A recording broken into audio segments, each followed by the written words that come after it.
Good evening, Jessica Van Vonderen with ABC News. There's anger in North Queensland that Qld Nickel donated hundreds of thousands of dollars to Clive Palmer's political party just a fortnight before axing staff. Pressure is mounting on Mr Palmer to repay the money.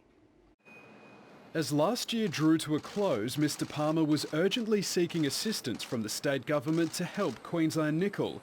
Unbeknown to most, his Palmer United party was about to receive an end-of-year donation from Qld Nickel of almost $290,000, a large sum just 2 weeks before 237 workers were told they were no longer viable. It beggars belief, to be quite honest, that you can have what was going on in December between Mr Palmer and Qld Nickel, Mr Menzies and the Queensland government, and then they turn around and say that they can donate another $290,000. As a government, we call on Mr Palmer to front up, talk to the families that are being affected and tell them exactly where they stand, what they will receive and the future of the nickel plant itself. In the last 2 years, Qld Nickel donated more than $21 million directly to the Palmer United Party.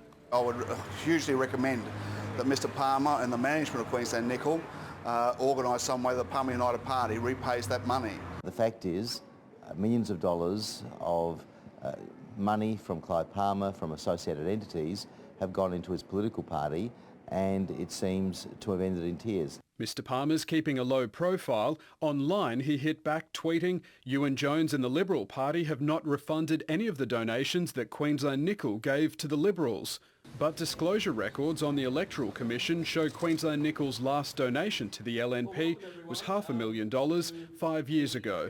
Clive Palmer should be better managing his own affairs, and we've said that all the way through, and we don't expect the government to come in and bail out private businesses. That's not the role of government. Qld Nickel wasn't Mr Palmer's only venture feeling generous over the Christmas holidays. His resources company, Mineralogy, which has an office here in Brisbane, also gave $400,000. That's on top of $3.5 million donated in the months prior. Mr Palmer's an duly elected Member of Parliament, and there are mechanisms if somebody has breached the requirements for being a Member of Parliament.